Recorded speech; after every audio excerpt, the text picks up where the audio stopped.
शीर्षक हे बंध रेशमाचे एका नात्यात गुंफलेले.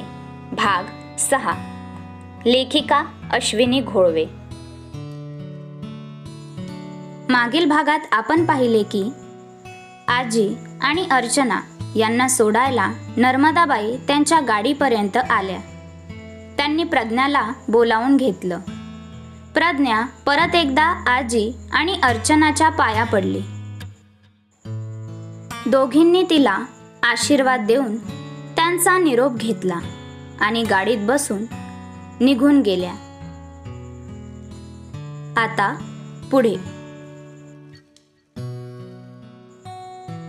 आजी आणि अर्चना आनंदातच घरी पोहोचल्या. हॉलमध्ये रामराव मोहिते एकटेच बसले होते.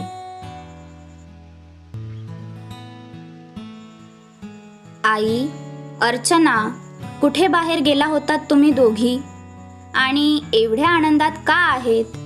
रामराव मोहिते म्हणाले.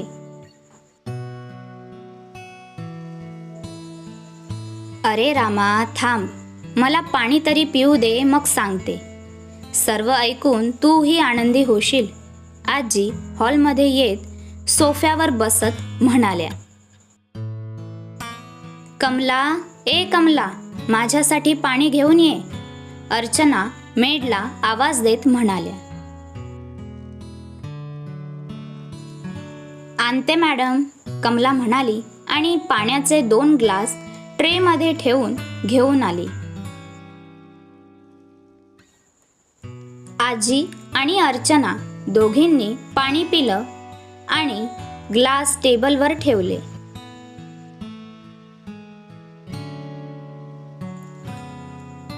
मॅडम, तुम्हाला अजून काही हवं आहे का? कमला म्हणाली. नाही, तू जाऊन डिनरची तयारी कर आणि काहीतरी गोड कर, आजी ऑर्डर देत म्हणाल्या. आई, तुला शुगर आहे, गोड चालत नाही, तरीही तू गोड करायला सांगतेस. ते काही नाही कमला, काही गोड करायचं नाही, रामराव मोहिते कडक आवाजात म्हणाले.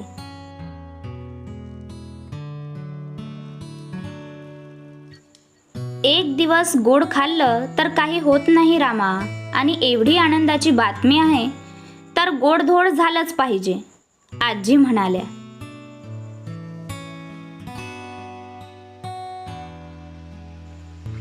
पण आई, अर्चना, अशी कोणती आनंदाची बातमी आहे? कोणी सांगा तरी मला, रामराव मोहिते म्हणाले. अहो, आपल्या शिवमचं लग्न ठरवून आलोय आम्ही, अर्चना हसून म्हणाल्या.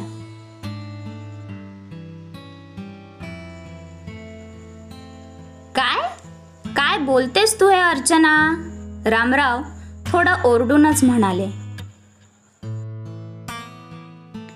अहो, एवढं ओरडताय काय? जे तुम्ही ऐकलं तेच म्हणाले मी, अर्चना म्हणाल्या.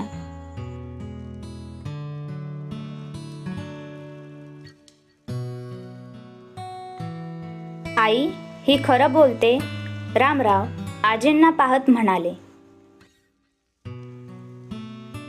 हो रे रामा, आपल्या शिवमचं लग्न ठरवून आलोय आम्ही.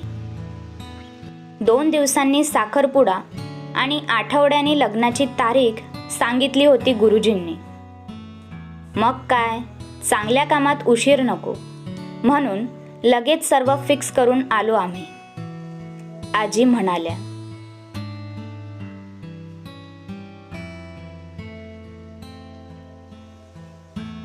हे सगळं खूप लवकर होतंय असं वाटत नाही का तुला? हे सगळं शिवमला माहिती आहे का? रामराव मोहितेंनी विचारलं. नाही, आजी आणि अर्चना एक साथ म्हणाल्या. मग कधी सांगणार आहात शिवमला? लग्नाच्या दिवशी का? रामराव मोहिते जरा चिडूनच म्हणाले.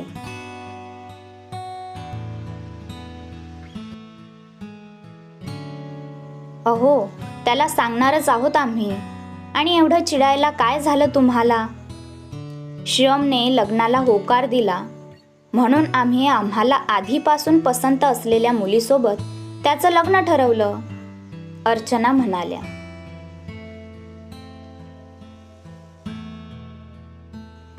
आई, कोण आहे ती मुलगी?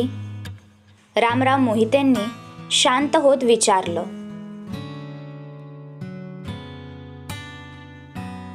तू ओळखतो तिला रामा, आपल्या आश्रमातली प्रज्ञा आहे ती मुलगी, आजी हसून म्हणाल्या. काय प्रज्ञा? ते शॉक होऊन म्हणाले. हो प्रज्ञा, आजी आणि अर्चना एक साथ म्हणाल्या. प्रज्ञा खरंच खूप गुणी मुलगी आहे, शोधूनही सापडणार नाही अशी मुलगी. माझी काही हरकत नाहीये या लग्नाला, पण रामराव मोहिते बोलता बोलता थांबले. पण काय? अर्चनाने विचारलं. पण लोक काय म्हणतील? एवढं श्रीमंत घराणं आणि सून अनाथ करून आणली, आणि शिवमने लग्नाला होकार तर दिला, पण तो करेल का प्रज्ञाशी लग्न? रामराव म्हणाले.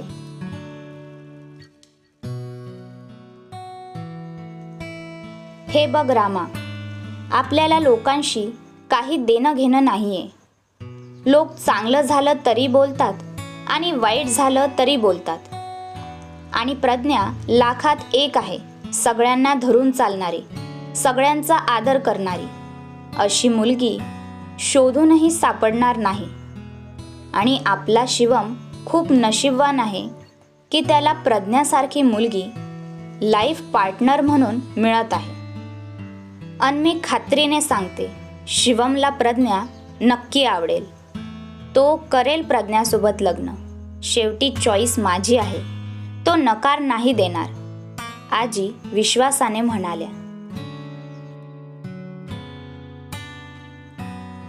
आई, तुझ्या चॉईसवर मला काही डाऊट नाही.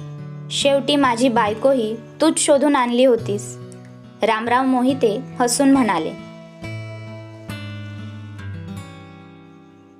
अहो, अर्चना लाजून म्हणाल्या. खरं तेच बोलतोय. आणि आई, प्रज्ञा जर शिवमच्या आयुष्यात आली तर सगळ्यात जास्त आनंद मलाच होईल, रामराव मोहिते म्हणाले. त्यावर अर्चना आणि आजीने एकमेकींना पाहिलं आणि समाधानाने हसल्या.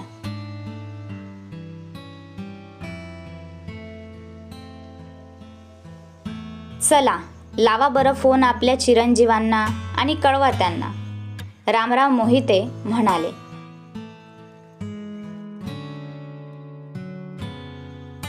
हो रे रामा, लगेच लावते, आजी म्हणाल्या आणि मोबाईल काढून शिवमचा नंबर डायल केला.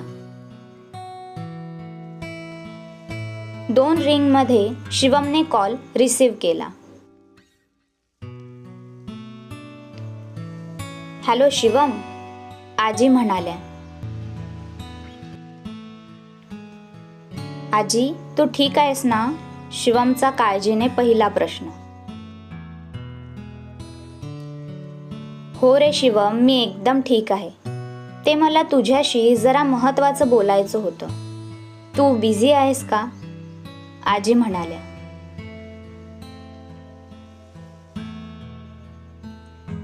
नाही आजी, तू बोल ना, ऐकतोय मी, शिवम म्हणाला.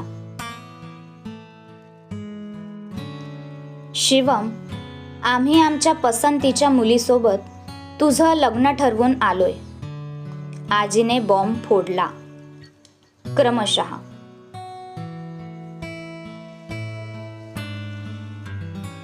भेटूया पुढच्या भागात.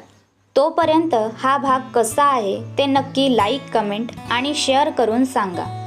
व्हिडिओ आवडल्यास हे चॅनल सबस्क्राईब करायला विसरू नका. कथेचे सर्व भाग नित्यनेमाने प्रदर्शित होतील, त्यामुळे तुमच्या प्रतिक्रियेने सहकार्य आवर्जून करत राहा. Stay tune. धन्यवाद.